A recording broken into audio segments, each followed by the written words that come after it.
What's going on, everybody? I'm Max Ralph, Seth Engle. back with another week of Penn State football quick picks. We got Ohio State this weekend, 7:30 kickoff, prime time in the shoe.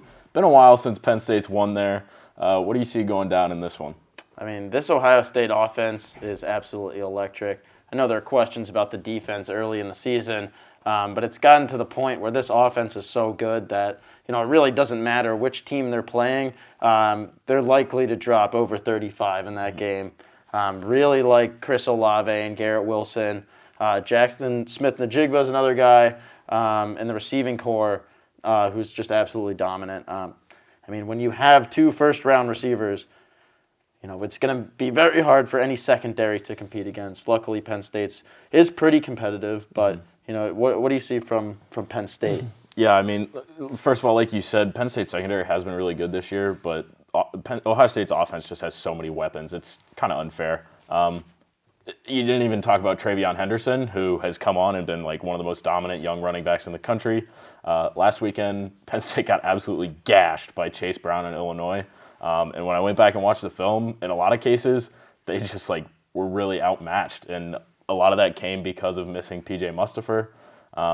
And he's not coming back this week. So we might see a lot of the same issues, especially against that high-powered offense. On the other side of the ball, Penn State still doesn't have a running game. And at this point, I think it's kind of time to just say they're not going to have one. But on the bright side for them, we have heard that Sean Clifford might be back to 100% this week. And if that's the case, maybe they don't need a run game. They went 5-0 without one. So, they've got talented receivers too. It might not be at the same level as Ohio State, but Jahan Dotson, Parker Washington, Keandre Lambert-Smith, they're all very good. And if Sean's healthy, they could make a run at this. Definitely. I agree with that completely, especially when you take into account that Ohio State's secondary is pretty inexperienced. You're going to see a lot of true freshmen and sophomores out there, maybe a couple juniors getting some play in the secondary, but for the most part, these are young guys who struggled early on, especially when they lost to Oregon in week 2.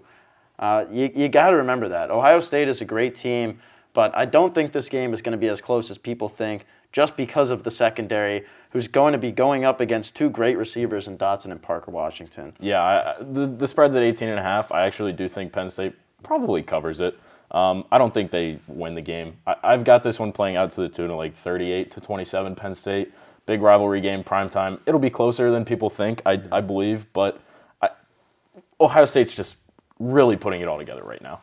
Yeah, I'd like to believe that Penn State scores more than 2 touchdowns, but I just think Ohio State's offense is way too dominant, so I'm going to go 38-17. Yeah. Thanks for watching.